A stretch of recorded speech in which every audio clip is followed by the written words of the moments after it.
6절로부터 11절 말씀입니다. 고린도후서 2장 6절부터 11절.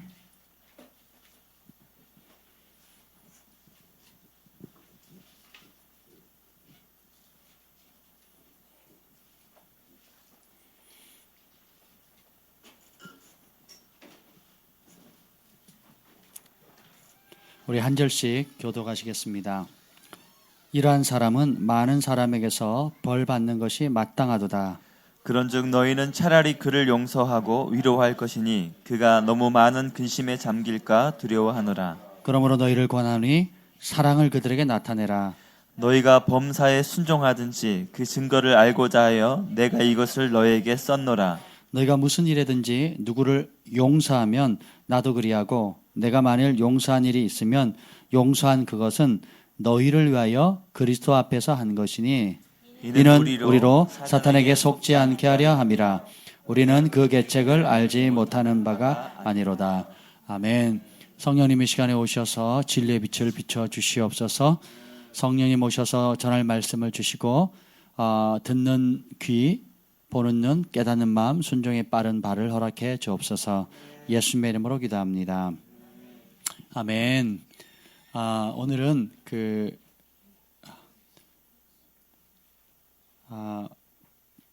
사단이 우리에게 쓰는 가장 기본적인 공격할 때 쓰는 전략 몇 가지를 좀 다루려고 합니다.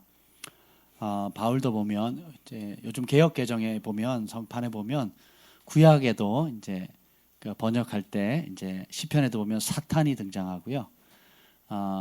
또 신약에도 동일하게 사탄이라는 단어가 등장을 합니다. 그래서 우리의 인류의 최대의 원수가 사탄인데 사탄에 대해서 이제 두 가지 그 흐름들이 있습니다. 교회 안에서도 첫 번째는 뭐냐면 따라해보자. 무시하자. 그래서 그냥 아예 없다. 사단 없다. 너 나 신경 쓰지 마. 나도 너 신경 안 쓸게. 신경 꺼. 그러니까 우리 서로 안 친한 거야라고 없는 듯 대하는 부류가 있고요. 두 번째 부류는 뭐든지 사탄의 관점으로 보는 게 있어요. 이 사람은 귀신이 몇 마리 붙었고 내가 오늘 오다가 돌풀에 걸려서 자빠져 무릎이 까진 거는 사탄이 어떻게 역사한 거고 오늘 남편하고 싸운 거는 사탄의 역사고 아이들이 학교 가서 안 좋은 일이 생긴 거는 사탄의 역사고 내가 어제보다 오늘 기도가 안 된 것도 사탄의 역사고 또 사업이 이번 달 매출이 안 나온 것도 사탄의 역사고 배 아픈 것도 사탄의 역사고 그러니까 뭐든지 그러니까 너무 지나치게 영적으로 그리고 모든 공로를 사단에게 돌리는 거예요. 사단은 무소부재하시도다. 사단은 전지전능하시도다. 이렇게 하면 아무도 아멘 안 하잖아요. 지금 아무도 아멘 안 하셨죠. 근데 현실은 그렇게 믿는 사람이 꽤 많습니다. 특별히 소위 영적이라는 분들이 그래요. 축사 사역을 많이 하시는 분들 가운데 일부 또 모든 것을 영적인 관점으로 바라보는 분들을 보면 그러니까 지나치게 자신들은 영적이라고 말하는데 보면 너무 하나님의 말씀을 몰라요. 그러니까 어떻게 해요? 만물 속에 다 사탄이 깃들어 있는 거예요. 그래서 그렇게 말하고 실제로 행동하고 그리고 사탄이 하지 않은 일들까지도 사탄의 공로로 돌려버립니다. 이게 소위 기도하시는 분들 또 영적인 사역을 하신다고 하시는 분들 혹은 축사 사역이나 또 치유 사역을 많이 하시는 분들이 하나님 말씀 안에 있는 진리를 모르게 되면 지나치게 사단을 극대화합니다. 그러니까 양극단이 잘못됐어요. 사단은 없다. 너도 나 모르고 나도 너 몰라. 한다고 사단이 없는 게 아니에요. 있어요. 그리고 모든 것을 사단이 한 역사다라고 바라보는 그런 관점은 두려움을 줍니다. 건강하지가 않아요. 근데 오늘 이 바울이 보면 고린도 교회에 편지를 두 번째 쓰면서 하는 말이 11절 봅시다. 11절 시작. 이는 우리로 사탄에게 속지 않게 하려 함이라. 우리는 그 계책을 알지 못하는 바가 아니로다. 사탄은 속이는 자죠. 참소하는 자고 형제들을 참소하는 자인데 사탄에게 우리는 속지 않는 자다. 우리의 정체성 자체가 따라서 나는 사탄에게 속지 않는 자다. 바울이 그렇게 얘기한 거예요. 우리 고린도 교회 여러분들은 사탄에게 속지 않는 사람입니다. 왜? 그 계책을 알지 못하는 바가 아니다. 이중 부정은 강한 긍정이라면. 그러니까 사탄의 계략에 대해서 모른다 안다. 진짜로 잘한다라는 거예요. 아멘. 그래서 사단의 전략서라는 책을 제가 이제 번역하기도 했지만 그것과 다르게 오늘 보면 가장 기본적으로 사단이 우리에게 공격하는 서너 가지 아주 기본적인 그 전략이 있어요. 바뀌지 않은 창세기로 지금까지 줄곧 써먹는데 아주 다른 생각은 안 하나 봐요. 그 방법밖에 몰라. 근데 더 안타까운 것은 그 똑같은 방법에 온 인류가 수천 년 동안 속아왔다라는 거예요. 더 심각한 것은 내가 속는데도 속는 줄 모르고 속아요. 참 기분 안 좋죠. 예, 그래서 오늘 그것의 가장 기본적인 어떤 몇 가지 것들을 보려고 하는데 사단은 그 가장 기본적으로 쓰는 전략이 뭐냐면 우리의 모든 생각을 하나님의 말씀에 동의하는 것이 믿음인데, 그러니까 하나님의 말씀이 아닌 다른 생각에, 다른 좋은 생각, 따라합시다. 다른 좋은 생각, 그럴싸한 생각에 동의하도록 우리를 이끌어가는 겁니다. 그래서 태초에 하와가 범죄할 때 악한 생각에 끌린 게 아니에요. 하나님처럼 되겠다, 하나님과 같은 놀라운 일을 하겠다라고 하는 선함에 이끌렸어요. 근데 그 선함은 하나님이 원하는 거에 금한 거예요.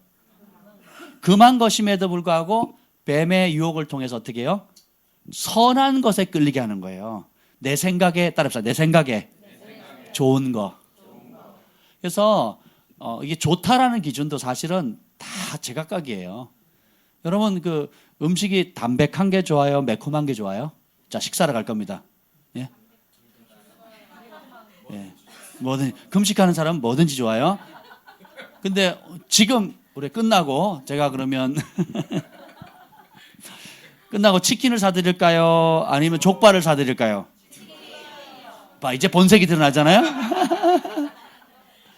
그럼 이 먹고 싶다 혹은 내가 뭘 선택한다는 기준은 누구의 기준이에요? 여러분의 기준이지 제 기준이 아니잖아요. 그렇죠? 만약 오늘 제가 쏜다 그러면 누구 마음대로 쏘는 거예요? 제가 쏘는 거죠. 그죠? 돈은 승만이 결제할 건데 그러니까 결국은 우리가 사실이다 또 옳다 좋다라고 말하는 모든 기준들이 누가 정한 거예요? 내가 정한 거예요. 예. 여기서부터 이게 뭐냐면 선악을 알게 하는 지식의 나무입니다. 예, 동산에 보면 생명나무가 있고 생명나무를 먹으면 영생하게 돼 있거든요. 근데 선악을 알게 하는 지식의 나무는 하나님이 금하신 겁니다. 그 지식은 한마디로 말하면 절대적인 것을 인정하지 않는 나무예요. 자, 승만이는 잘생겼고 경환이는 못생겼다. 승만이는 멋지고 경환이는 못났다. 승만이는 탁월하고 경환이는 부족하다. 이렇게 그어버리는 거예요. 누구 기준으로? 내 기준으로. 요거는 선이고 승만이는 선하고 경환이는 악하다. 그어버리는 거예요. 그래서 이 지식의 나무는 합리화하고 절대적인 걸 인정하지 않습니다. 하나님 말씀은 모든 만물이 아름답다 그랬거든요. 그리고 그리스도 안에 있으면 새로운 피조물이라. 내가 만물을 새롭게 하느라. 몇 가지를요? 만물은 everything이에요. 모든 것을 새롭게 한다 그랬어요. 만물을 더 하나님의 아들들이 영광 가운데 회복되기를 고대한다 그랬는데, 그래서 한 사람 한 사람이 소중한 겁니다. 그래서 제가 여기 단상에 늘 놓고 묵상하는 것 중에 하나가 이거예요. 이게 뭐냐면 이게 진짜면 얼마나 좋을까요? 가짜인데도 이렇게 아름다우면 이게 한번 진짜라고 상상을 해보세요. 이게 6불 99짜리예요. 6불 99. 미국산. 미국에 샀는데 중국 메이드 인 차이나예요. 실제하고 굉장히 차이가 나는데 그래도 이게 조명을 받으면 얼마나 이쁩니까? 그죠? 사람이 깎아 만든 가짜도 이렇게 아름다운데 여러분 다 오리지널이에요. 예, 그리고 전 세계 하나밖에 없어요.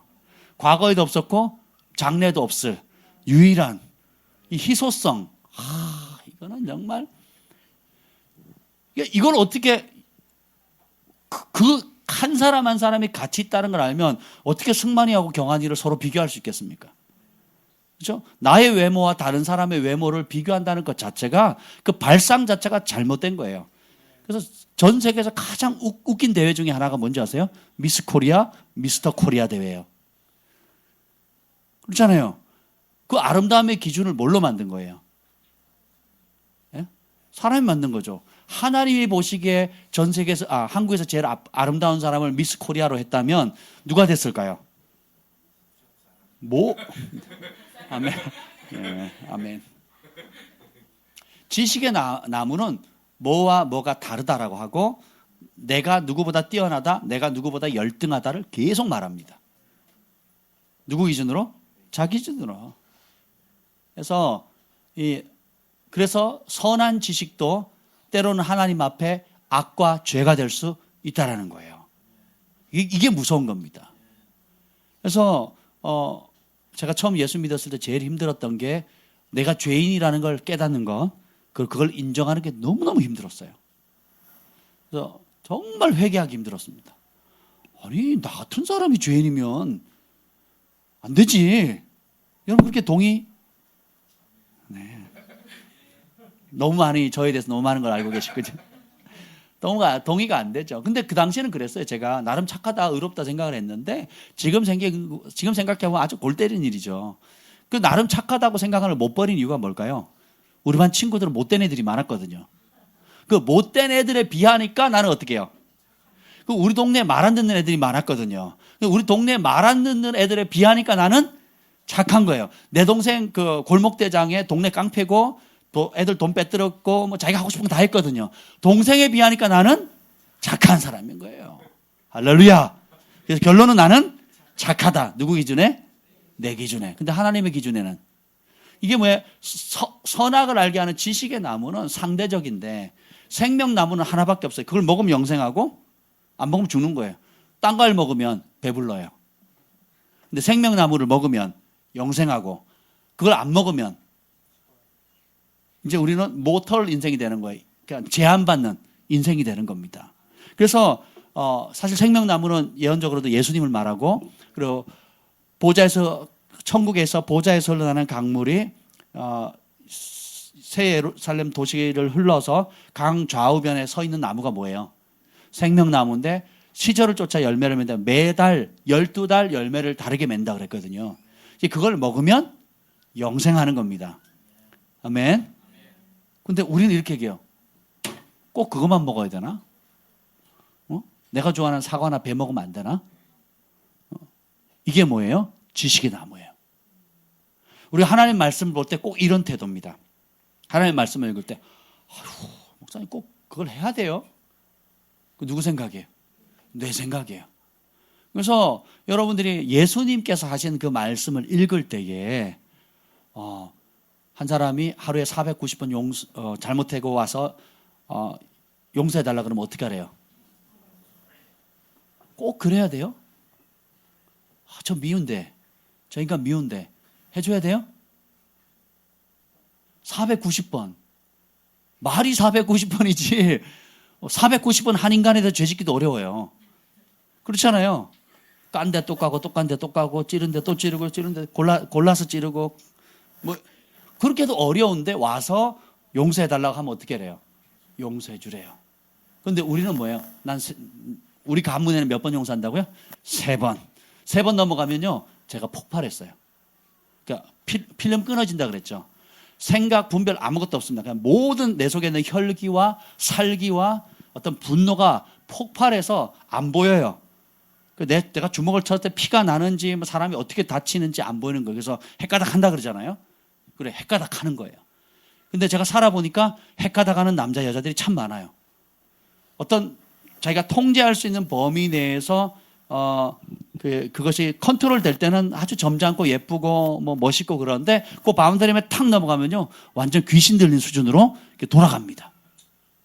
예, 그게 뭐예요? 의분이거든. 자기 의로 말미암은 분노예요. 그래서 성내는 자는 하나님의 뜻을 이루지 못한다 그랬거든요. 그래서 이 지식의 나무는 절대적인 것을 인정하지 않습니다.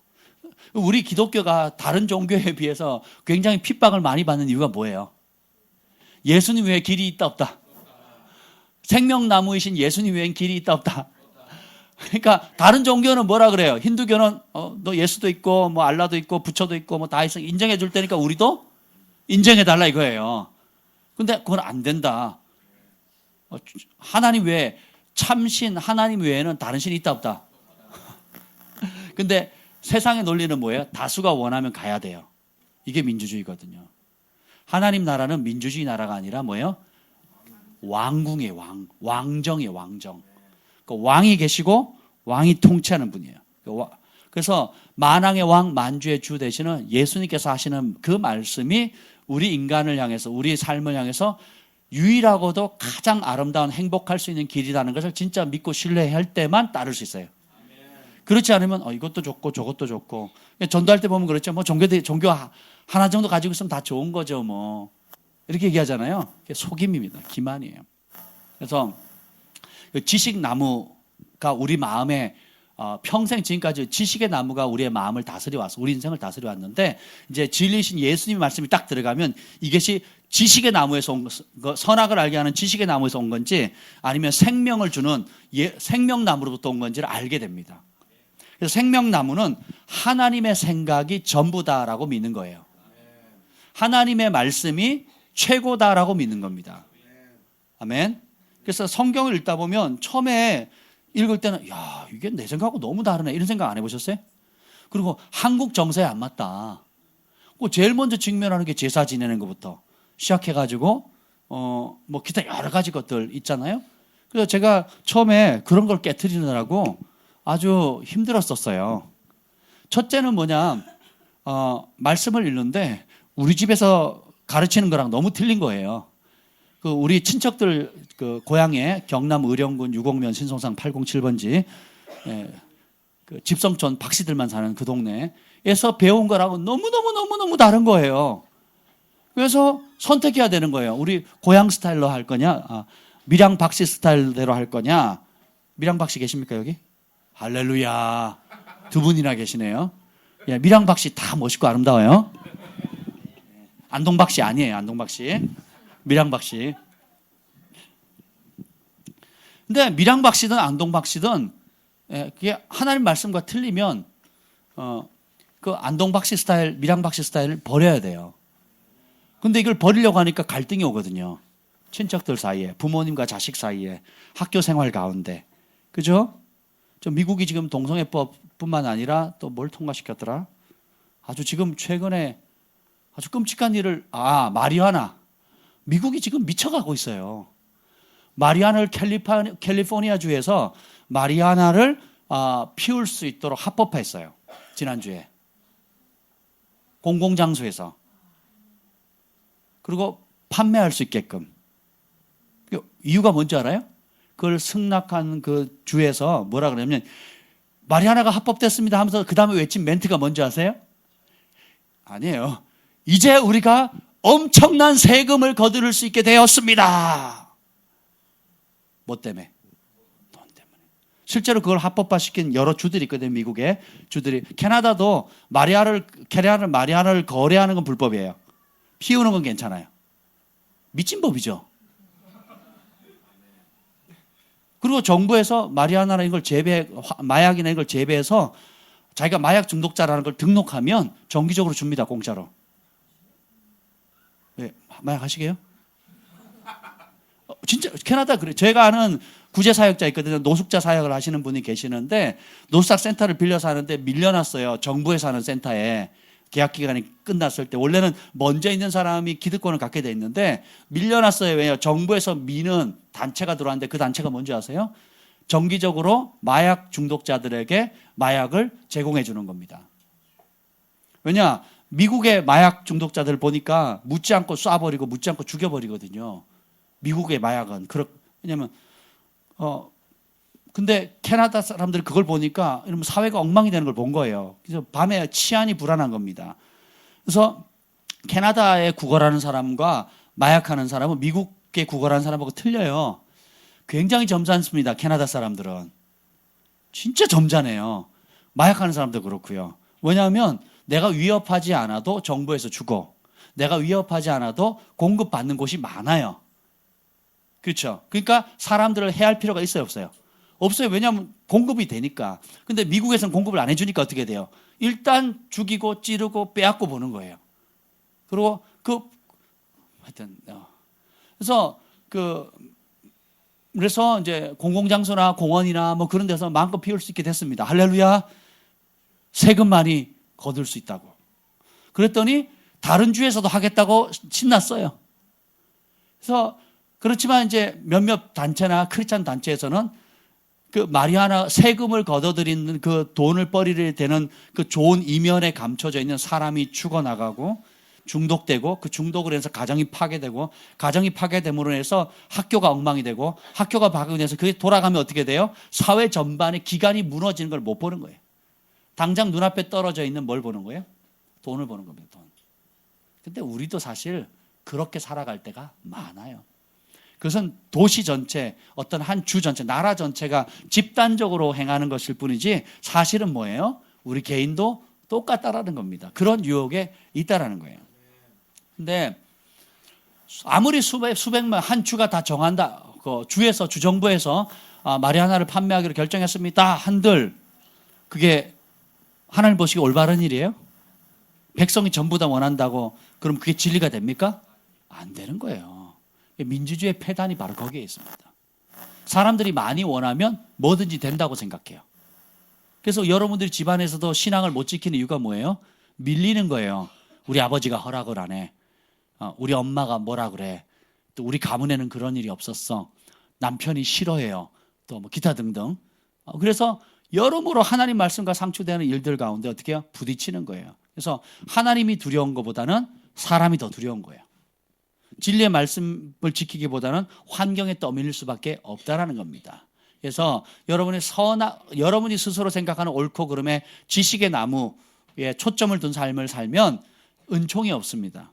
근데 반면에 절대적인 진리, 유일한 생명인 생명나무이신 예수님의 말씀에 붙들림 바 되면 우리 인생은 완전히 달라진다라는 것입니다. 근데 마귀가 가장 기본적으로 우리에게 도전하는 게 뭐냐면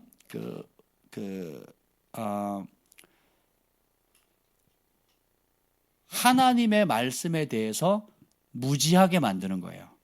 모르게 만드는. 여기 보면 우리가 그 계책을 알지 못하는 바가 아니다라고 알지 못하게라는 이 단어는 뭐냐? 무슨 두 가지 뜻이 있는데 뭐냐면 정보를 받지 못하는 거예요. 정보. 그러니까 진리 하나님의 말씀에 진리가 있다면 그 말씀 자체를 못 듣는 거예요. 그래서 옳은지 그른지도 몰라요. 예를 들면 절친한 친구가 30년 전기 친구가 와가지고 내가 새로운 일을 시작하는데 보증 좀 서달라라는 부탁을 해요. 그러면 하나님 보증이나 연대 보증에 대한 하나님의 말씀을 모르면 어떻게 되겠어요? 해줘요. 뭐 때문에? 정 때문에, 또 의리 때문에, 그렇죠? 근데 그냥 기본적으로 정보가 없으니까 그냥 해주는 겁니다. 그리고 어떻게 해요? 근데 성경은 하라 그래요, 말라 그래요? 하게 되면 어떻게 된다고? 길바닥에 주지 않는다고 잠언서에 나오거든요. 잠언전도서 길바닥에 주지 않는다 그랬거든, 하루아침에. 그래서 하루아침에 보증서고 연대보증서 가지고 어떻게 해요? 길바닥에 주지 않는 일이 종종 생기잖아요. 그러니까 이걸 뭐예요? 이 무지하다는 뜻은 뭐냐면 정보를 모르고 있거나 혹은 잘못 알고 있을 때. 예를 들면 또 우리 대학생들이 이제 사회 처음 나가서 지방에서 올라오고 학비를 못 버니까 학비가 안 생기니까 급한 대로 등록을 해야 되고 급한 돈이 생기면 어딜 찾아갑니까? 고리대금 하는 데 찾아가거든요. 예. 고리대금 하는 사람 여러 가지 대부업체가 다 고리대금이고 또 뭐예요? 지금 뭐 제2금융권에서 돈 빌려주는 거 있잖아요. 다 고리대금이거든요. 프로테이지가 굉장히 높은. 예. 근데 성경에는 고리대금 하는 사람들 뭐라고 얘기하는 줄 아세요? 예를 들면 시 109편 11절에 보면 고리대금하는 자가 그의 소유를 다 고리대금하는 자는 그의 소유를 다 빼앗게 하시며 그가 수고한 것을 낯선 사람이 탈취하게 하시며 이렇게 이건 한 구절에 지나지 않습니다. 그러니까 고리대금을 하면 자신이 가진 소유를 남에게 다 빼앗기는 저주가 이미 이 성경에 기록되어 있어요. 이해가 되세요?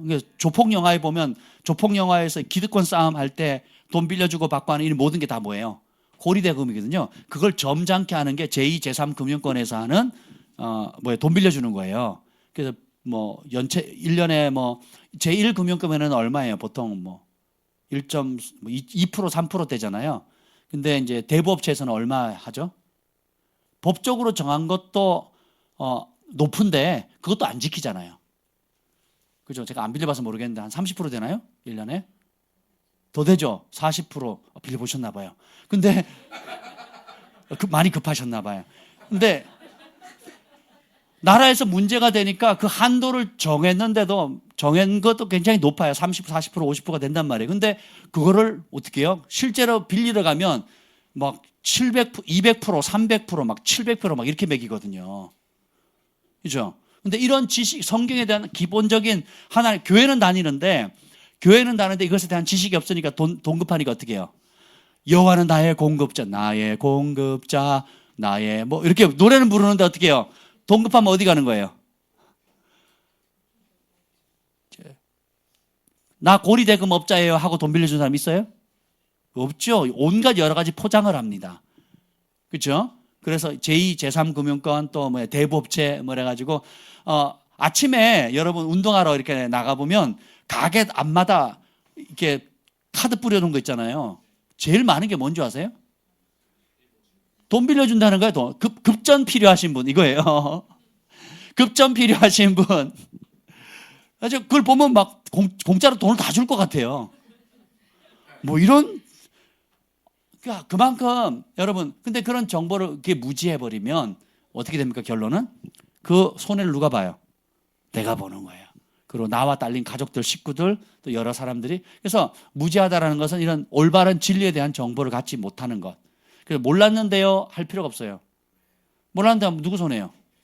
그래서 이 율법책을 언제 묵상하라? 주야 빼면 남는 시간 없어요. 그래서 저희 글파는 여러분 낮 시간에 계속 찬양이나 말씀 틀어놓죠? 밤에 잘 때도 말씀 틀어놓고 자죠?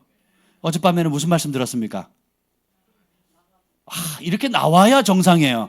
안 나오신 분들은 뭐예요? 뭐 엉뚱한 거 지금 생각하거나 걱정하거나 염려하고 있는 겁니다. 저는 어제 지금 3일째 여호수아 말씀 듣고 있거든요. 너무 좋아요. 여호수아 말씀에 두려워 말라 놀라지 말라 내가 너와 함께함이라 참으로 나의 의로운 오른팔로 너를 도와주리라. 할렐루야. 3장을 못 넘기고 자거든요 제가. 그런 좋은 수면제가 없어요. 주님이 정말 저를 사랑하시나 봐요. 잘 때 틀어놓고 저는 진짜 말씀에 딱 집중해서 듣고 자거든요. 그러면 기생 라합이 구출받는 그 사건 가면 잠이 탁 자게. 성벽을 타고 빨간 밧줄을 내렸다. 여기 넘어가면 그때부터 눈이 쓱 감기기 시작하면서 그냥 푹 빠져요. 할렐루야. 그래서 여러분 밤이고 낮이고 밤이고 여러분들이 그냥 쭉 듣지 마시고 이번 한 주간에는 뭐 예를 들면 빌립보서만 듣겠다든지 뭐 이번 한 주간은 뭐 느헤미야서를 듣겠다든지 그래서 정해놓고 반복해서 들어보세요. 예, 그러면 이제 정신이 깼을 때는 눈으로 마음으로 따라 읽으면 되고 그리고 한번 읽어 난 다음에 그 읽은 것을 어떻게 해요? 밤에는 듣는 거예요. 그러니까 눈으로 읽고 입으로 말하고 밤에는 듣고 그래서 그걸 묵상하면 어떤 상황이든지 지식의 나무가 내 안에서 작동하려고 할 때 이제 내 안에 그간 쌓아놨던 하나님 말씀 있죠. 그게 툭툭 튀어나와야 되는 거예요. 그래서 뭔가 중요한 결정을 할 때는 그냥 경험대로 아니면 감정대로 기분 따라 하는 게 아니라 항상 뭘 물어봐야 돼요. 지금 그제까지 배웠던 거 들었던 거 내가 읽었던 이 말씀이 어떤 상황이든지 툭툭 튀어나올 수 있는 수준이 돼야 되는 거예요. 그래서 그 말씀을 따라 생각하고 그 말씀과 일치된 말을 하고 그 말씀을 따라 행동해야 되는 겁니다. 이게 우리의 부르심이에요. 그러면 여러분은 물가에 심긴 나무가 되어서 시절을 쫓아 사시사철 열매를 맺고 하나님의 눈이 연초부터 연말까지 그 시선이 여러분의 삶을 떠나지 않고 평생의 여호와의 선하심과 인자심이 따라가는 그런 은총을 받게 되는 겁니다. 근데 이 하나님의 다른 것 때문엔 바빠요. 돈 벌려고도 바쁘고 공부하려고도 바쁘고 친구 만나고 수다 떠는데도 바쁜데 하나님의 말씀에 가까이 하지 않게 되면 무지에 빠지는 거예요. 그래서 기본적인 정보도 못 얻게 되고, 두 번째는 뭐냐면은 이 무지는 뭐냐면 첫 번째는 말씀에 대해서 혹은 마귀에 대해서 하나님의 속성에 대해서 정보가 없기 때문에 그냥 넘어가는 거고 빠지는 거고, 두 번째는 뭐냐면 배웠어요. 우리 글파에 와서 배우셨어요. 또 여러분들이 말씀을 통해서 읽다가 배웠어요. 근데 알지만 그 진리를 무시하기로 선택하는 거예요. 11조 하지 않으면 가난의 영이 떠나지 않습니다. 그리고 주인이 안 바뀌었기 때문에 11조와 주일 성수를 하지 않는 사람은 구원받을 확률이 거의 없습니다. 11조와 주일 성수 때문에 구원받는 게 아니에요. 우리가 구원받는 것은 예수님의 피로 구원받습니다. 예수님 믿는 그 믿음밖에 없어요. 그러면 그 믿음이 어떤 믿음이냐? 예수님이 우리를 향해서 전부를 주셨잖아요. 그래서 우리도 예수님을 전부를 드리는 거예요. 그래서 예수님을 왕으로 주로 모시잖아요. 이해가 되세요? Lord라 그러는 주인이라고, 왕으로, King of Kings, Lord of Lords.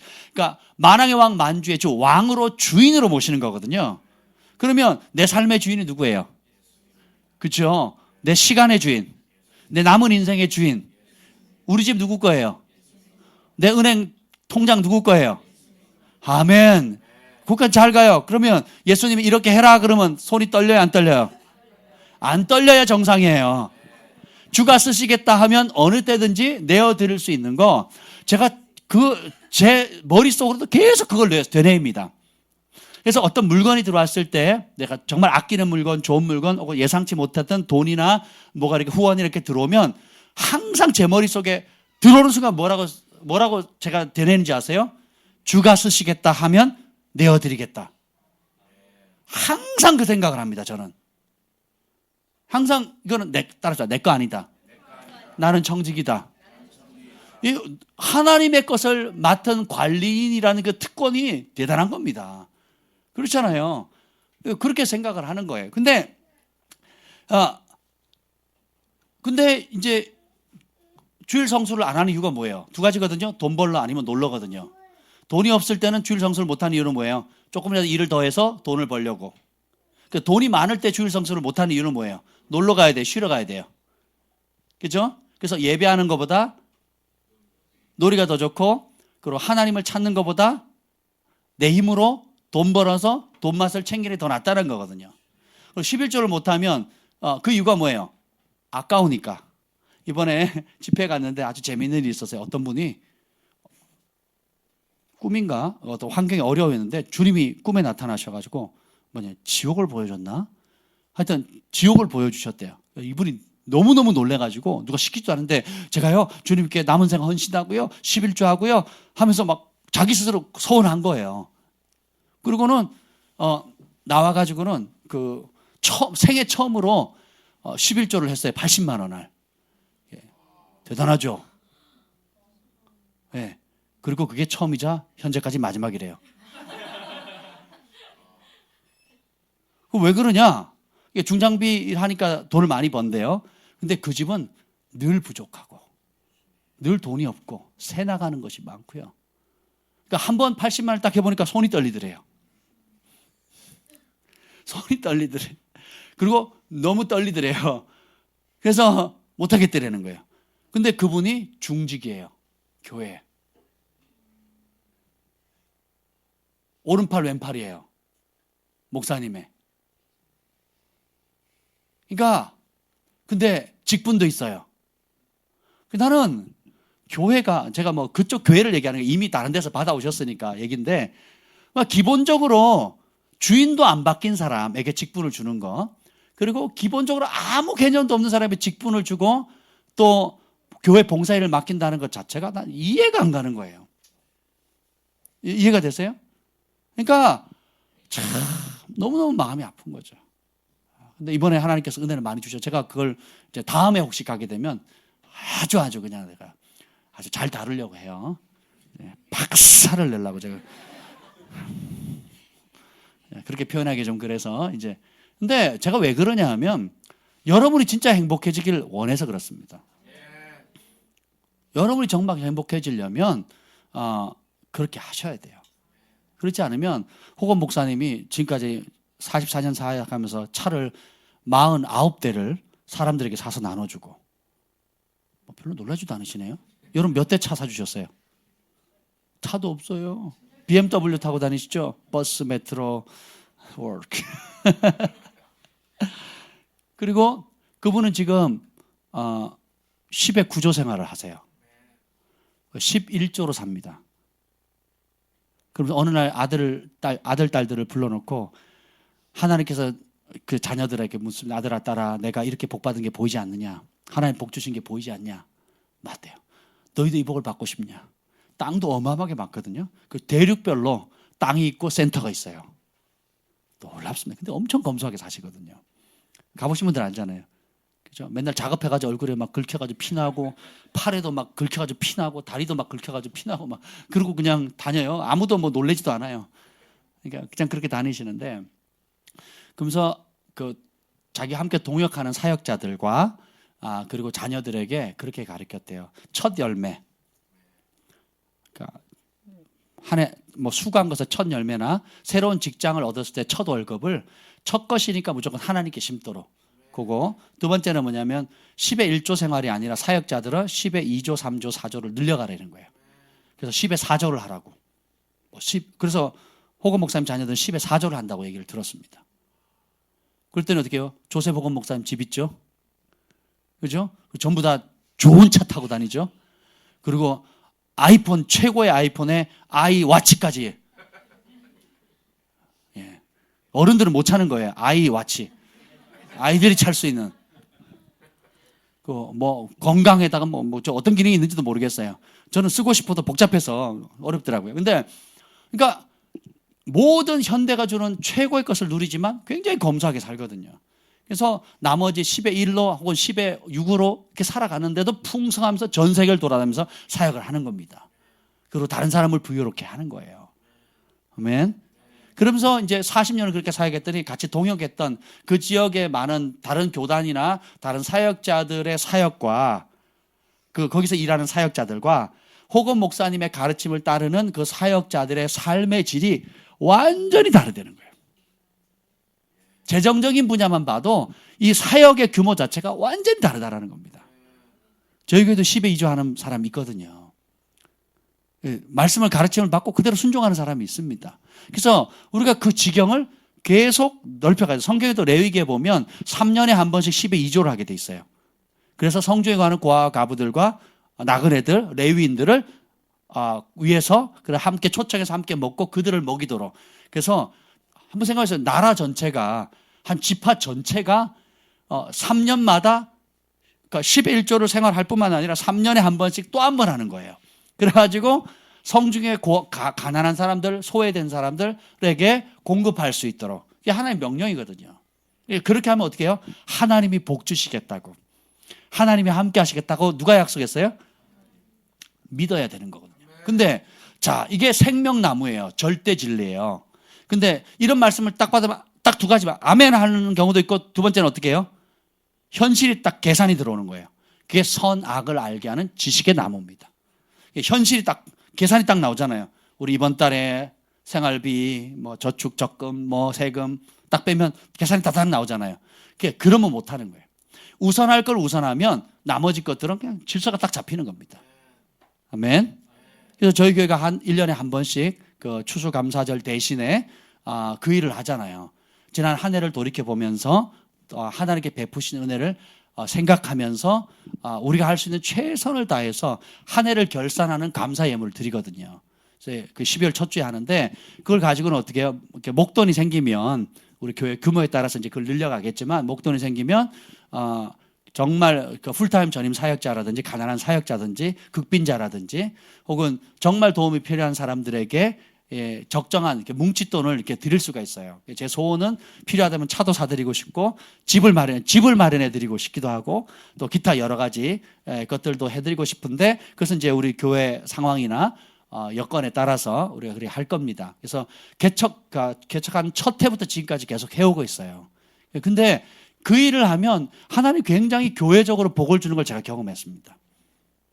교회적으로도. 돈이라는 게요, 모으기는 어려도 쓰기는 쉽거든요. 그렇잖아요?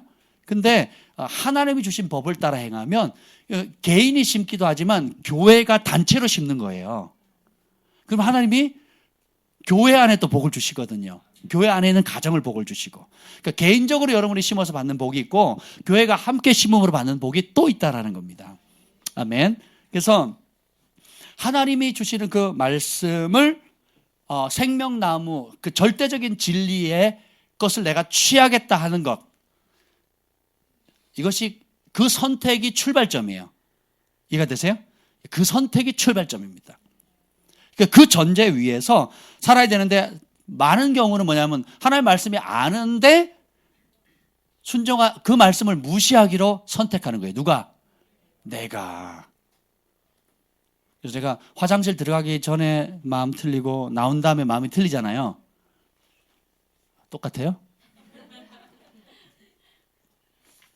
그래서 주님께서 우리의 그 속성을 아시고 하나님께서 기본적인 법들을 정해놓으신 거예요. 그래서 그런 법들을 순리를 따르게 되면 하나님께서 놀라운 은총을 부어주십니다. 그래서 이 성경은 제가 뭐라 그랬죠? 이게 보물찾기 책이에요. 하나님께서 이 성경 곳곳에 하나님의 보물들을 감춰 놓으셨고 왕들인 우리는 이 하나님께서 감추신 보물들을 발견하도록, 그래서 우리 인생은 어떻게 보면 보물찾기 하는 거가 똑같습니다. 우리 소풍 갈 때 제일 재밌는 클라이맥스가 보물찾기잖아요. 뭐 요즘도 그런지 모르겠는데 저희 어릴 땐 그랬거든요. 소풍의 최고의 절정은 보물찾기였어요. 저는 평균도 잘 못했어요. 정말 저는 그 시간에만 찾았거든요. 똑똑한 놈들은 어떻게 해요? 올라가면서 보물찾기 담당 선생님이 누군지 이미 알아요. 그리고 그 선생님 뒤를 쫓아가요. 올라가면 소풍 산에 이렇게 올라가잖아요. 그러면서 그분의 발자취를 쫓아갑니다. 그래서 시작하기도 전에 벌써 5장, 6장 들어와 있어요. 고수들이죠. 그러니까 남들 다 찾고 난 다음에 찾으려니까 몇 장 없는 거죠, 저는. 근데 놀라운 거는 우리는 남들이 찾았다고 해서 그건 내가 못 얻는 게 아니에요. 남들이 찾아도 여기 좋은 건 남들이 찾은 걸 내가 순종해도 그대로 보게 되는 거예요. 이게 우리 하나님 풍성하신 하나님. 아멘. 그래서 사탄이 기본적으로 쓰는 첫 번째 전략이 뭐냐면 오늘 본문에 나와 있는데요. 따라서 용서하지 않는 마음. 여러분이 하나님의 계시 그리고 하나님의 친밀함을 계속 누리고 싶죠. 그걸 경험하려면 기본적인 게 뭐냐면 용서가 필수예요. 따라서 용서는 선택이 아니다. 필수다. 명령이다. 그래서 우리 그리스도인들은 미워하는 사람이 내 마음에 단 한 명도 있으면 안 돼요. 그 미움이 결정적일 때 발목 잡아요. 그 미움이 결정적일 때 승진할 때요 발목 잡아버리고요. 축복의 자리에 거역하게 만들고요. 그리고 기회의 자리에 폭발하게 만들어요. 그래서 쭉 이제 하나님의 광야의 연단학교, 광야학교를 쭉 가다가 이제 가나안 땅으로 넘어가는 그 시점에 가데스 바네아와 같죠. 그 시점에 정탐꾼을 보내는데 이 정탐꾼을 보내서 약속의 땅을 보고 오게 하잖아요. 그러면 이때 평가하게 되잖아요. 그러니까 사실을 말할 거냐, 진리를 말할 거냐. 이 선택에 제가 지난번 말씀드렸죠. 그래서 이 용서하지 않는 사람은 뭘 보냐면 사실에 입각한 말을 해요. 그래서 저 사람이 나에게 아픔을 줬다. 그리고 그건 용서할 수 없고, 그리고 그것 때문에 내가 상처받았고, 그래서 그 파장을, 불이익을 내가 당했다. 그래서 고로 나는 피해자다. 그래서 지금의 나의 아픔과 어려움을 겪고 있다. 그래서 그 인간은 용서할 수 없다. 그리고 그와 비슷한 지도자나 그와 비슷한 상황의 말을 듣거나 그와 비슷한 사건을 경험하게 되면 어떻게 돼요? 그간 쌓아왔던 분노가 폭발하는 거예요. 화산처럼. 마그마처럼 이렇게 마그마가 화산 폭발하기 전에 막 부글부글 끓잖아요. 그러다가 어디로 터져요? 연약한 집안을 통해서 틈을 타고 터지잖아요. 그럼 이게 미움이 그와 같은 거예요. 미움과 용서하지 않는 마음. 자, 여러분 살아오면서 나는 한 번도 미운 사람이 없었다 하시는 분 손 들어보세요. 좋습니다. 이야. 그러면 누군가 여러분이 미운 짓 했네요. 그죠? 그러니까 누군가 여러분에게 상처 줬죠? 나는 다른 사람으로부터 단 한 번도 상처 안 받았다 하는 분 손 들어보세요. 이야, 이럴 수가 있네. 한 명도 없네요. 좋습니다. 그러니까 여러분 나름 피해를 당한 거 맞죠? 나름 아픔을 겪었죠. 아멘? 그러니까 피해자 맞아요. 할렐루야. 내가 원망하고 탓할 수 있는 권세가 있어요. 인간적으로 보면. 그렇죠? 그럼 제가 거꾸로 질문해 볼게요. 나는 이때까지 살면서 누군가에게 단 한 번도 상처를 안 줬다 하시는 분. 네가 손 들면 내가 상처받아.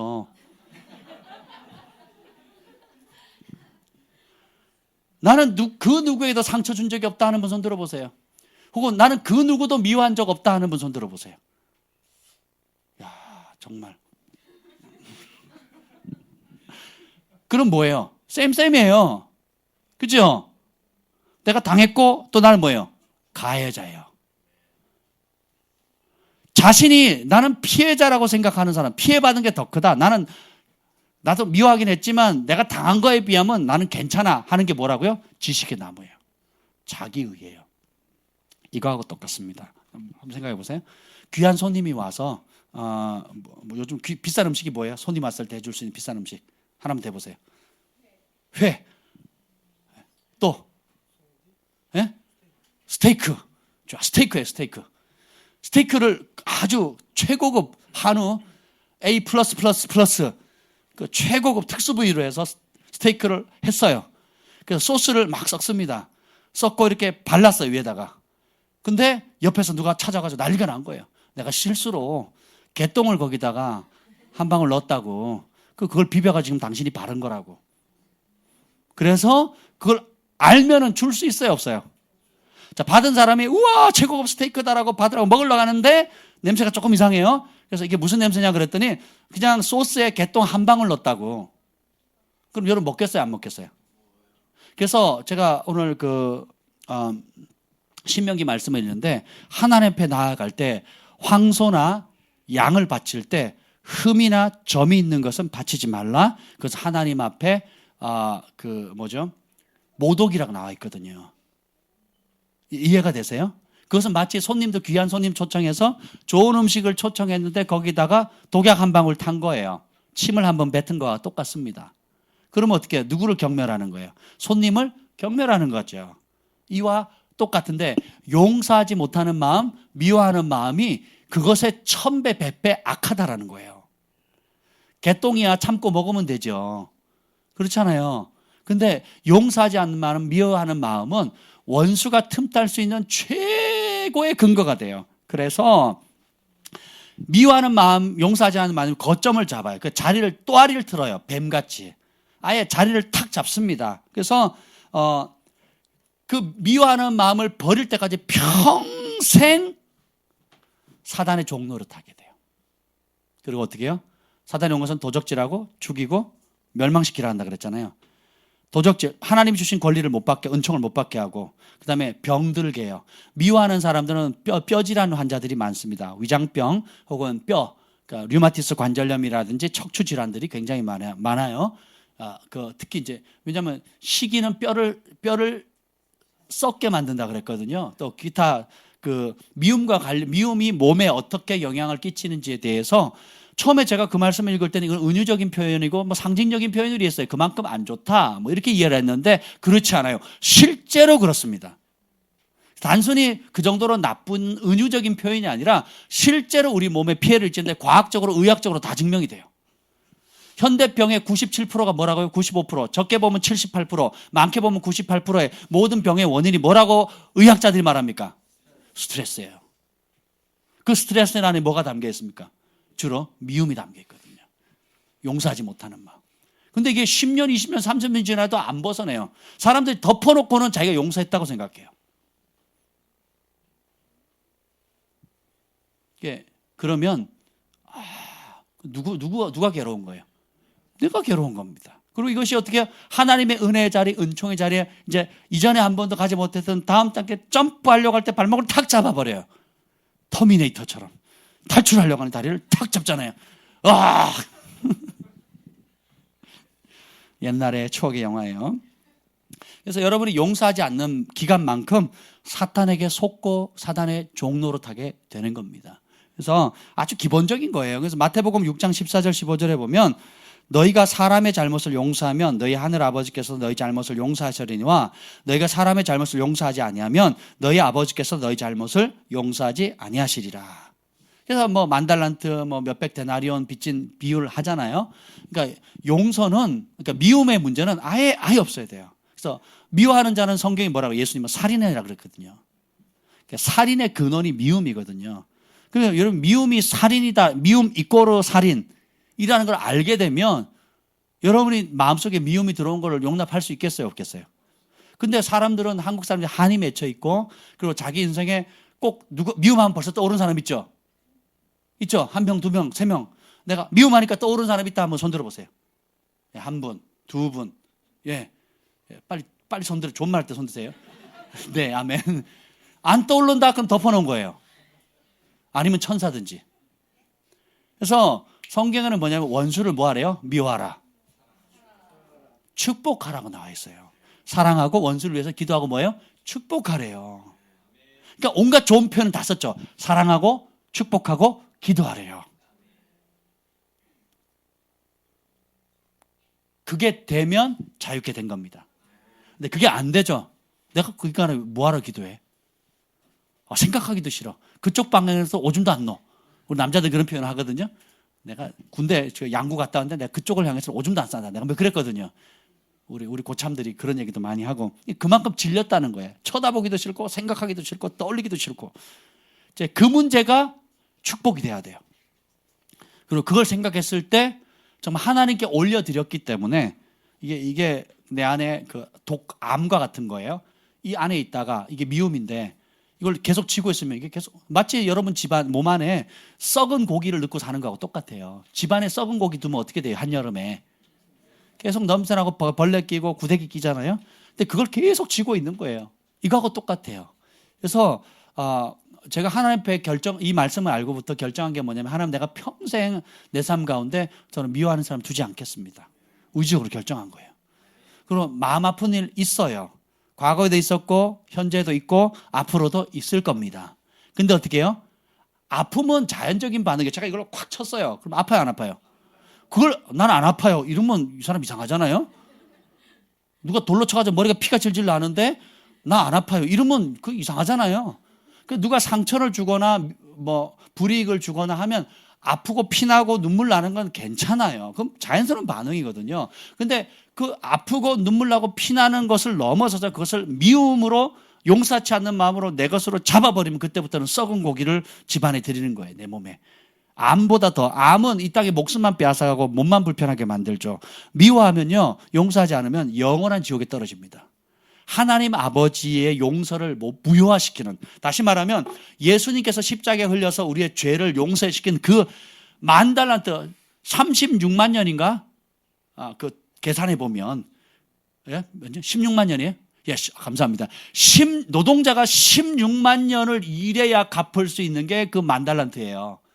여러분 몇 년 살아요? 갚을 수 있어요, 없어요? 뭐가 그걸 탕감해 줬기 때문에, 그런 놀라운 탕감을 받은 그 십자가의 은혜를 무효화시켜요. 누가? 내가 뭐 하면? 미워하면, 용서 안 하면. 그리고 그렇게 탕감을 받았는데, 우리 300데나리온가요? 얼마죠? 몇 데나리죠? 하여튼 그거는 현재 돈으로 환산해 보면 얼마 안 돼요. 한 1,000만 원 되나? 2,000만 원 정도 되나? 그렇게 됩니다. 비교가 안 되는 거죠. 16만 년을 일한 그 16만 년의 연봉하고 그 1,000만 원, 2,000만 원하고 비교가 돼야 안 돼요. 없는 사람한테 1,000만 원, 2,000만 원도 비싸지만, 큰 돈이지만 16만 년의 연봉하고는 비교가 안 되는 거죠. 그래서 여러분이 미워하게 되면 예수님의 십자가의 그로 인한 죄사함의 은총을 여러분이 거부하는 겁니다. 그래서 미움이 이렇게 무서운 거예요. 제가 얘기하잖아요. 대한민국 헌법은 죄가 안 되는데 하나님 앞에는 엄청 큰 죄가 있다고. 첫 번째가 교만, 두 번째가 뭐예요? 미워하는 겁니다. 그래서 우리 그리스도인들, 여러분 마음, 양심 가운데, 사람 앞에 얘기할 필요 없어요. 내 양심 가운데 누군가 밉다, 미움하면 벌써 탁 떠오른다. 그리고 아유, 생각도 싫어, 그 인간 때문에, 이러면 여러분의 영혼이 좀먹는 겁니다. 그대로 방치시키면요, 그 미움과 함께 사는 동안에도 고통받고, 그 미움 때문에 몸에 질병 들어오고, 그 미움 때문에 하나님의 은총이 닫혀버리고, 그 미움과 함께 결국은 어떻게 해요? 영원한 지옥에 돼요. 왜요? 내가 용서하지 않으므로 용서를 못 받게 되니까. 이렇게 심플한 겁니다. 그래서 사단이 계략이 가장 기본적인 첫 번째 계략은 뭐냐면 네가 나한테 눈에는 눈, 이에는 이. 그 눈에는 눈, 이에는 이라는 게 당한 대로 갚아줘라 이런 뜻이 아니에요. 사람이요 화가 나면 너 한 대 딱 쳤는데 내 왼쪽 눈을 실명을 시켜버렸어요. 복구가 돼요 안 돼요? 안 되죠. 그러니까 열받아가지고 어떻게 해요? 두 눈 다 실명시키고 거기다 코까지 부러뜨려요. 그리고 내친 김에 이빨도 하나 부러뜨립니다. 이게 뭐예요? 그 사람의 잘못을 만약 100이라 쳤을 때 200, 300으로 갚지 말라는 거예요. 내 감정 때문에. 이해가 되세요? 내가 비록 그 사람 잘못해서 내가 억울한 일을 당해도 하나님의 공의의 기준 안에서 그것을 그 법 안에서 있어야 되는데 우리는 주로 우리 인생을 이끌어가는 게 뭐라 그랬죠? 감정과 기분이라 그랬죠. 섭섭하다 그러면 방법이 없어요. 이번에 갔는데 할머니들 되게 많았거든요. 집회에. 저희가요, 저희 부부가 나눠가지고 우리 주한이랑 경환이랑 넷이서 할머니 9분, 할아버지 1분. 그래가지고, 경환이랑 저랑 거의 1시간을 예언했습니다. 팀을 짜가지고 5분을 예언을 했는데, 딱 예언을 맞추고 나니까 예언할 때는 막 아멘, 아멘은 그래요. 그리고 예언을 딱 끝내니까 할머니 하시는 말이 뭔지 아세요? 뭐라 씨부리 쌌노?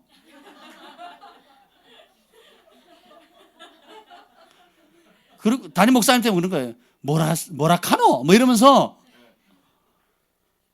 귀가 잘 안 들리시는 분들이에요. 뭐 필요한 거 없어요? 없습니다. 뭐 기도 제목 있어요? 없습니다. 그래서 제가 기도해 드릴게요. 그럼 기도하면 아멘, 아멘 하고 끝나고 났더니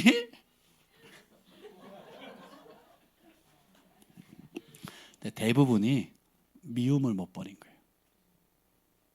그러니까 뭐 고생하셔서 그런 것도 있는데 여러분 할머니들이 다 허리가 구부정합니까? 할머니들이 다 허리가 구부정하고 지팡이 이렇게 들고 다니고 막 이러고 다니세요? 할머니 중에 안 그런 분들 많거든요.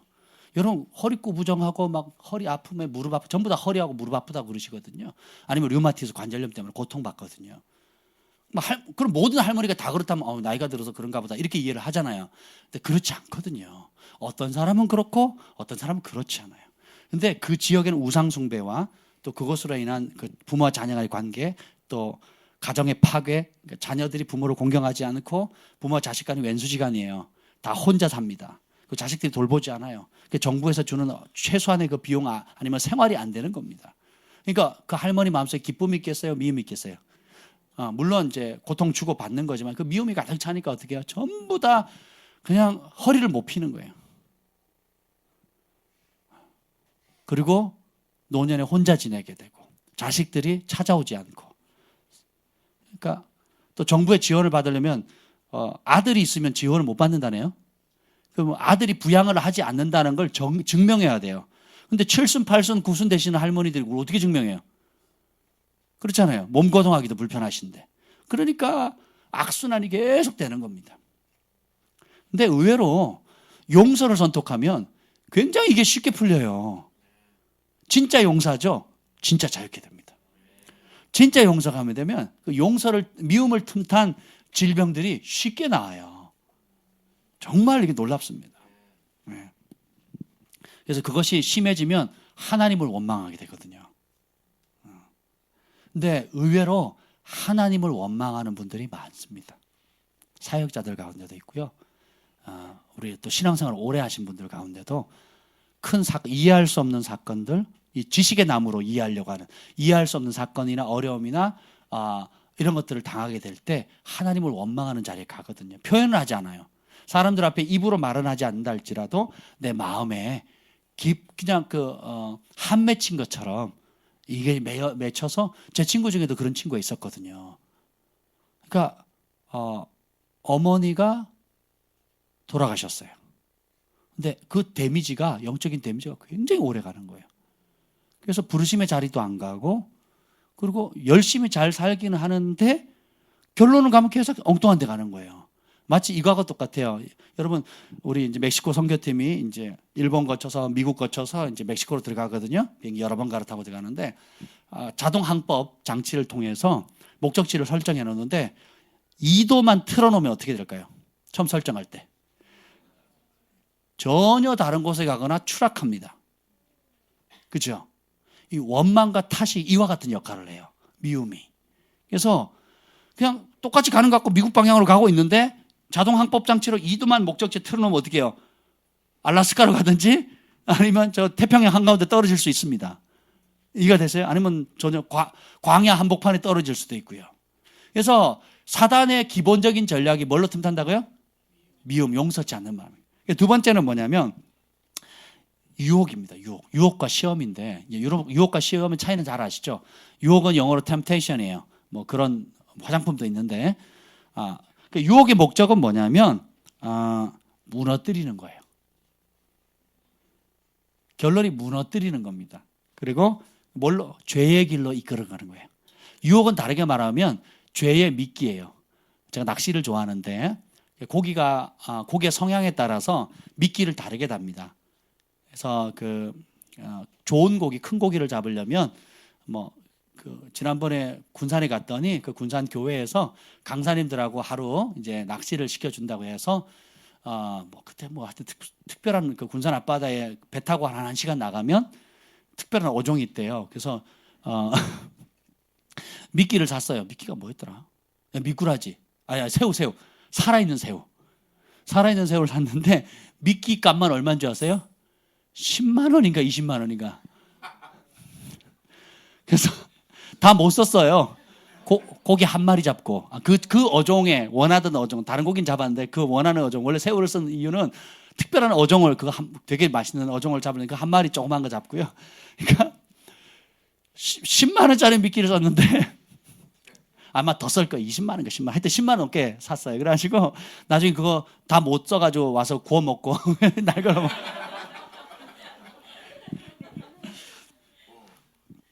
근데 유혹은 미끼와 같아요. 그래서 그 자그만 거 하나 딱 물면 어떻게 돼요?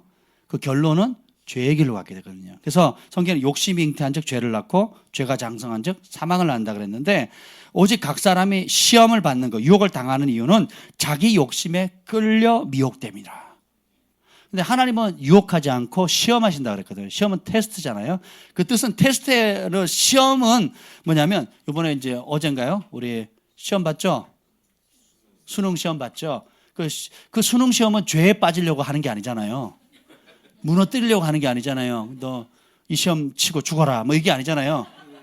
이 시험 치고 망해라 이런 게 아니잖아요. 그 시험은 뭐냐면 성장이 목적이에요.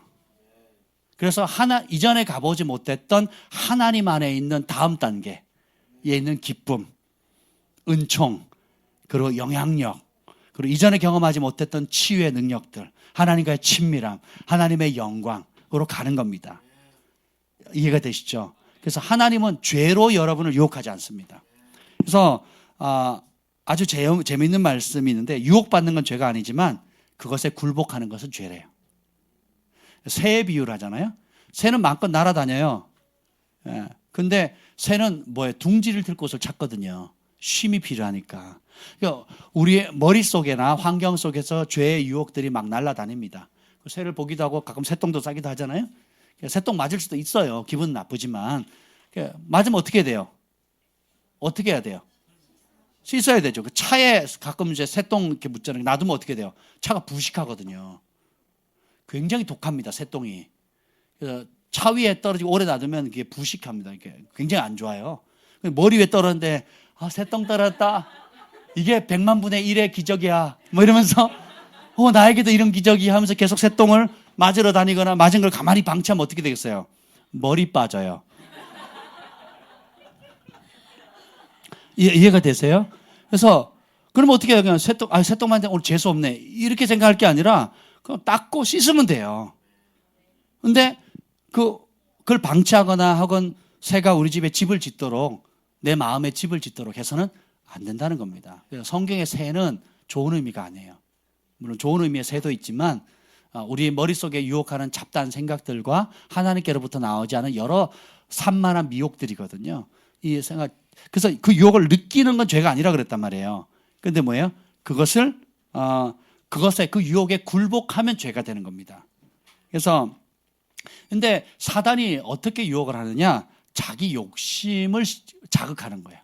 우리 각 사람마다 약점이 있거든. 인정 못 받는 사람 인정받고 싶어 하고, 돈이 없는 사람은 돈 많이 벌고 싶어 하고, 그렇죠? 공부를 못한 사람은 어떻게든지 야간에 학교를 다녀서라도 졸업장을 따고 싶어 하고, 기타 어릴 때 받았던 여러 상처들 가운데 내가 이렇게 가지고 있는 환경적으로, 가정적으로 뭐 이렇게 받는 약점들이 있거든요.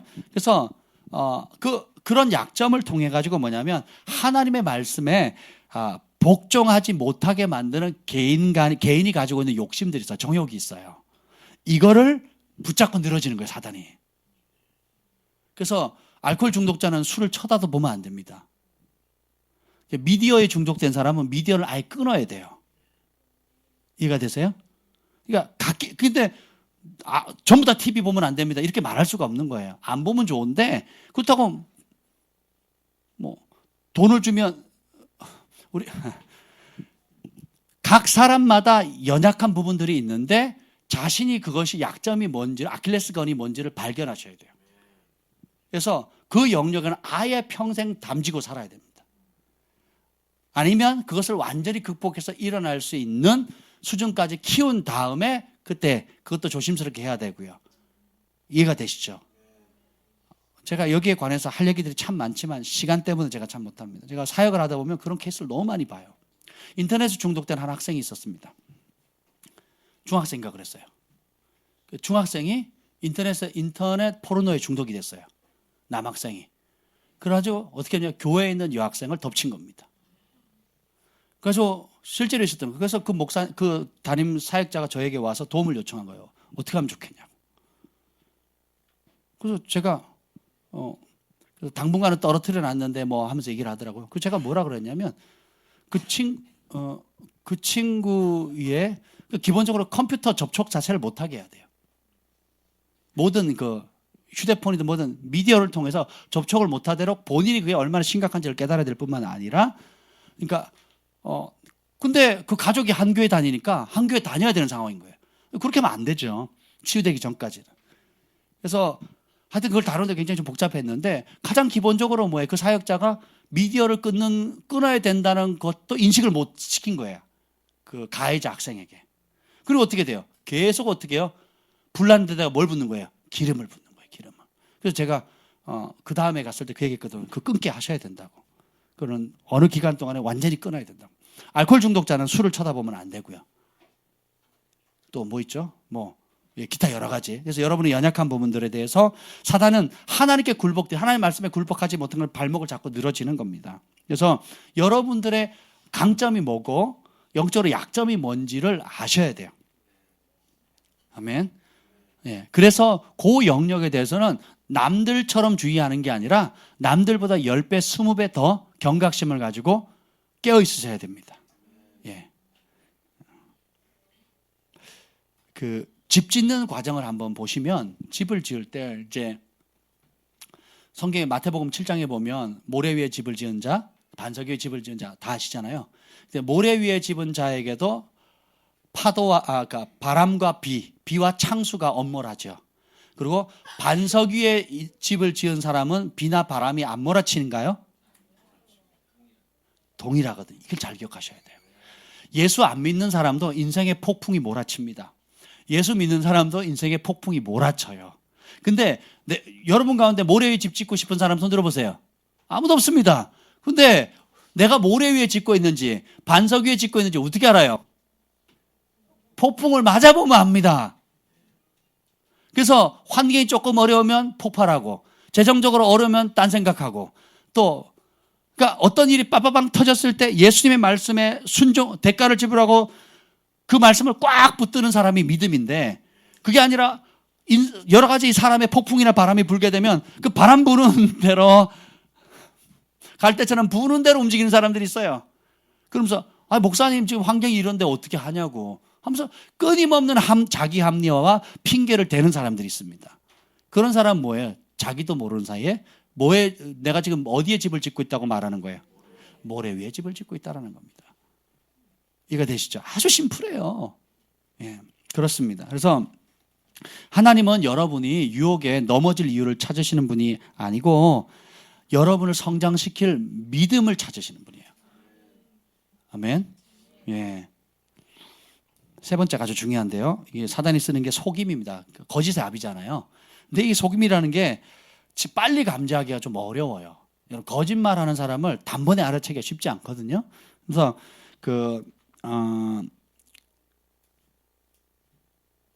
심지어 하나님의 말씀도 살짝 틀어요. 그래서 예수님을 사단이 유혹할 때 뭘 인용합니까? 말씀을 인용하잖아요. 그 말씀 인용이 100% 맞았죠. 인용 자체는. 구절 자체는. 뭐가 틀려요? 해석이 틀려요.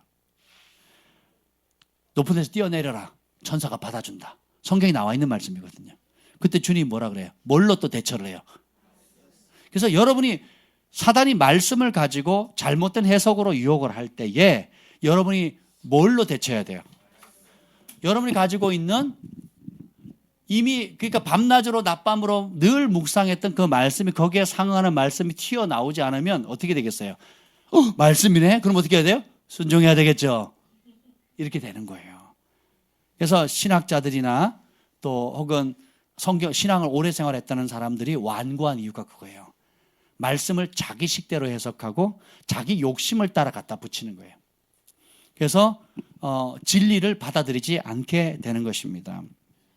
그래서 생각은 두 영역 안에서 움직이는데 진리냐 오류냐 진짜냐 가짜냐 이 두 중간 영역이 있어요 없어요? 없습니다. 그래서 여러분이 하는 생각이 온전한 진리가 아니면 모조리 가짜예요. 제가 말씀드렸죠. 50% 진리 50% 거짓이라는 건 존재하지 않는다고. 그렇지 않습니다. 진리든 거짓 둘 중에 하나예요. 마귀가 하와를 유혹할 때 예수님을 공격할 때도 어떻게 해요? 말씀을 이용하고 하는데 어떻게 해요? 부분적인 말씀 또 부분적으로 자기가 뒤트는 것들을 섞어 놓잖아요. 그러니까 합치니까 50%는 맞고 50%는 틀리고가 아니죠. 섞어 놓으니까 어떻게 해요? 그 진리는 더 이상 진리가 아니에요. 그래서 어떻게 해요? 100% 거짓말보다 더 악한 200%, 300%, 400% 나쁜 파장을 미치는 아주 미묘한 거짓말이 되는 겁니다. 이게 그래서 사단은 거짓의 압이에요. 그래서 선전선동하거나 사회운동들 지금 데모하는 것들 광우병 사건이나 지금 작금의 한국의 남북 대치 상황에서 일어나는 이 선전선동하는 이런 모든 것들을 보면 이 원리를 사용하는 거예요. 부분적인 약점을 잡아요. 그렇게 사람들이 맞네? 그리고 어떻게 해요? 그걸 부풀려요. 거짓과 함께. 그래서 100%의 벌만 받으면 될 거를 200%, 300%, 1000%까지 뻥튀기라는 겁니다. 이게 공산당들이 쓰는 거거든요. 선전선동하는 거. 100% 거짓말이면 사람들이 안 믿어요. 거짓말에 다 알죠. 근데 10%, 20%, 30%의 부분적인 진리를 끄집어내가지고 뻥튀기 하는 겁니다. 그래서 베트남이 그렇게 해서 공산화된 거거든요. 예. 공산당을 싫어하는 사람들이 더 많았어요. 90%였고요. 공산당을 지지하는 사람들은 10%도 안 됐어요. 근데 그 10%가 90%를 뒤집었잖아요. 그 베트남이거든요. 그래서 베트남이 공산화된 거거든요. 여러분이 그냥 한국당에 가만히 있으면 아유 설마 그러겠어 이렇게 생각하시면 안 된다니까요. 정신 바짝 차리셔야 됩니다. 여러분 쥐약 아세요? 쥐약? 어릴 때 저희가 그 밴쿠버에 있을 때도 요만한 쥐가 있어요. 요만한 쥐. 요만한 쥐. 여러분들이 우리가 타운하우스에 살았는데 제가 3층짜리 타운하우스거든요. 거실, 그 계단이 높아요. 그리고 2층이 이제 침실이고 그 3층이 공부방 하나 이렇게 있어요. 그러면 쥐가 나무 목조 구조니까 구멍살이를 내가지고 그 타운하우스를 다 돌아다니는데 제가 여러 차례 봤어요. 계단 위를 뛰어 올라가 계속 쥐가 1층에서 2층으로 계단을 올라가는 한 칸씩 그 조그마한 게 그리고 이제 그 찍찍이 판이라고 판에 놓으면 이게 그 먹을 거라 하면 쥐가 가서 달라붙어요.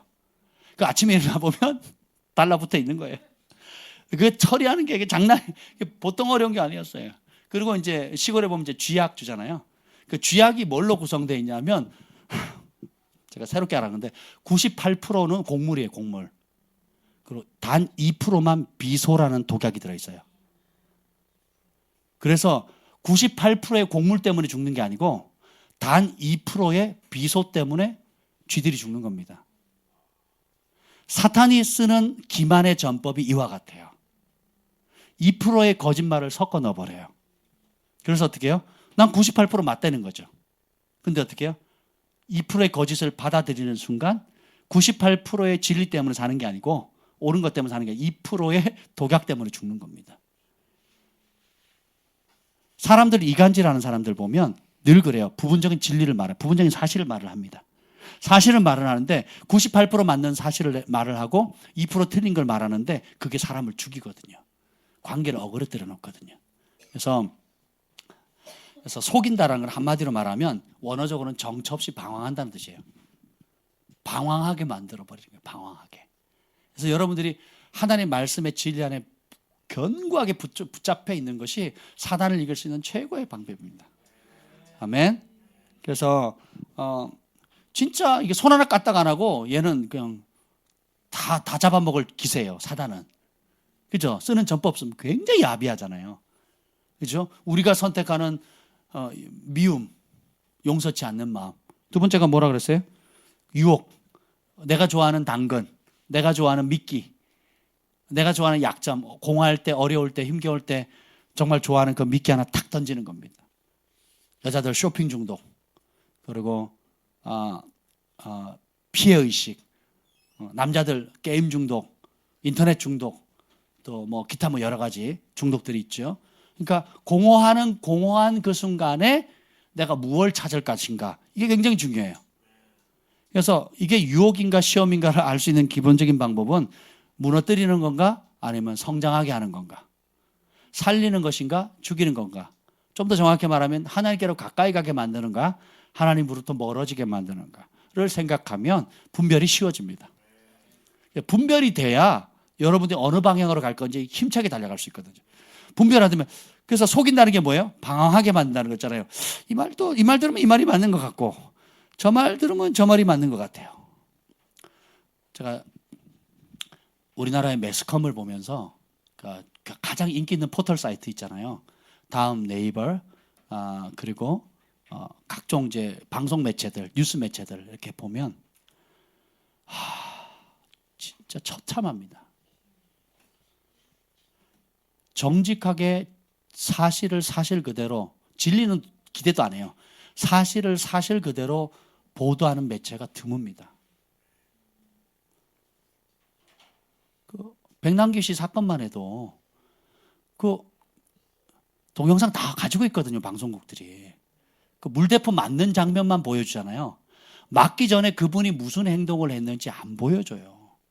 어느 매스컴도 봤어요, 여러분? 보셨어요? 당한 것만 얘기하지. 외국에서 여러분 말끝만 나오면 선진국, 우리나라는 후진국이고 뭐 어쩌고 OECD에 뭐 어쩌고 뭐 이런 얘기하죠. 선진국에서 데모하면 그 폴리스 라인 넘어가면 어떻게 하는 줄 아세요? 바로 몽댕이를 하거나 쏩니다. 가정집에도 들어오지 말라 그랬는데 들어오죠, 바로 쏴버려요. 여러분이 좋아하는 선진국에서, 본받자 따르자고 하는 선진국에서. 그게 선진국이 말하는 민주주의 법이에요. 근데 폴리스라인 넘어서고 차를 무너뜨리려고 하고 경찰들 구타하고 죽창으로 찌르고 실명하게 만들고, 그리고 주유구에다가 불 집어넣고 불태우려고 하는 이런 사람, 이것에 대해서는 매스컴이 그 누구도 얘기하지 않잖아요. 저 YTN에서 본 적 없습니다. KBS 본 적 없어요. MBC 본 적 없습니다. 아무 본 적이 없어요. 다음 네이버 하나도 안 나옵니다. 뭐예요? 누군가 잡고 있는 거거든요. 누군가 해석하거든요. 사실의 부분을 가지고 어떻게 해요? 거짓을 섞는 겁니다. 그러면 그 중에 어느 하나라도 얘기를 해야 될 거 아니에요? 안 나옵니다. 유튜브에나 나오지. 이름 없는 무슨 그것에 대해서 의문을 일으키는 개인이 올리든가 그러지 공영에서는 안 나와요. 그러니까 객관적인 사실조차도 안 하는 겁니다. 이게 다 기만이거든요. 자금에 지금 한국이 어려운데, 그 대통령이 어려움을 가지고 있는데 국회의원들이나 대한민국이 사람들이 그 아픔과 그 불의함은 다 이해하잖아요. 아니 우리나라 대한민국 국민 가운데 박근혜 대통령이 지금 최순실 씨랑 있었던 일에 대해서 잘했다고 말할 사람 누가 있겠어요? 다 잘못한 건 맞지요. 잘못한 건 맞아요. 그리고 거기에 법적인 심판을 받아야 됩니다. 아멘. 받아야 되는데 그것을 처리하는 과정이요, 완전히 이거는 뭐 공산당도 아니고 기존에 있는 대한민국 헌법을 다 바꿔버리잖아요.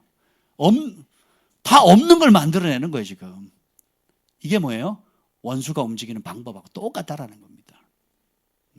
여러분 오해하지 마세요. 제가 지금 대통령을 뭐 이렇게 두둔한다 이렇게 생각하는 게 아니에요. 그런 식으로 받아들이지 마세요. 그냥 있는 그대로 말씀을 드리는 거예요.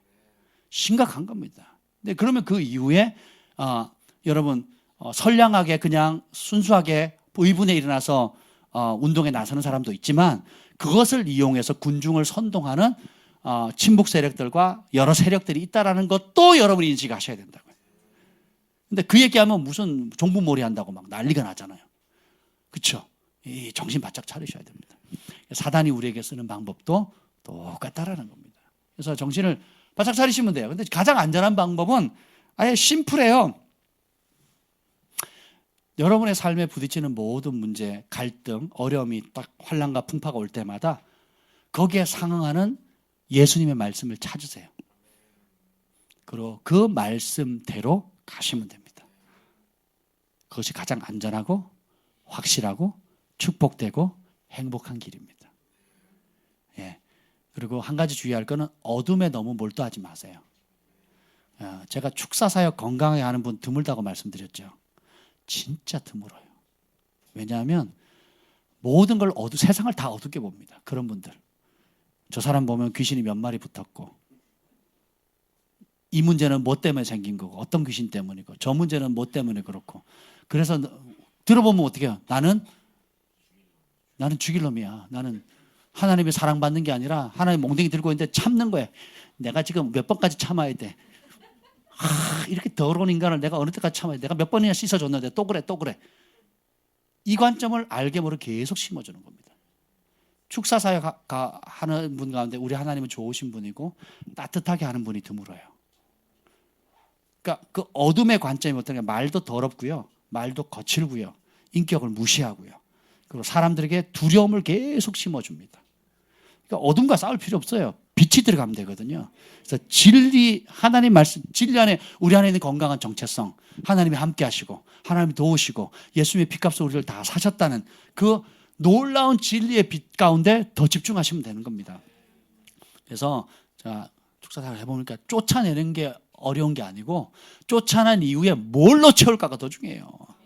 근데 사람들은 쫓아낼 것에 관심이 있어요. 으악 하고 토하고 막 소리 지르고 눈 뒤집어지고 막 그게 와, 내 능력 있지. 처음에 저도 그랬어요. 이야, 능력 있네. 예수님의 이름에 능력 있네. 그리고 속으로 뭐예요? 나도 능력 있지. 나 기름 부음 있지.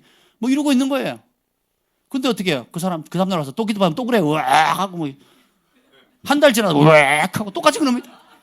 그래서 아예 인격이 돼. 으악 하고 계속 그러고 살아요. 왜?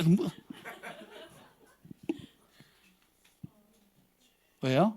그 소재된 곳에 더 중요한 좋으신 아버지 하나님, 빛이신 예수님, 그리고 나는 하나님의 전, 성령이 거하시는 곳, 그리고 그분의 말씀으로 채워지는 것에 초점을 더 맞춰야 되는데 계속 어둠에 초점을 맞추도록 하지 않도록 여러분 주의하셔야 되는 겁니다. 아멘. 그래서 진리를 알지니 진리가 너희를 자유케 하리라. 아멘. 그 놀라운 은혜가 여러분에게 있기를 축복합니다. 기도하겠습니다. 언제든지 주께로 돌아가면 그 수건이 벗겨지리라. 주는 영이시니 주의 영이 계신 곳에는 자유가 있느니라. 하나님, 바울이 우리로 하여금 사탄에 속지 않을 수 있고 또 우리가 그 계책을 반드시 알게 될 거라고 알려주셔서 감사합니다. 주님, 우리 안에 사단이 은밀하게 틈타려는 미움과 또 참소와 그리고 유혹과 거짓의 속삭임들을 온전히 분별할 수 있는 하나님의 말씀의 그 진리의 능력을 심어 주시옵소서. 오늘도 주께서 놀라운 은혜 주심을 감사하고 예수님의 이름으로 기도합니다.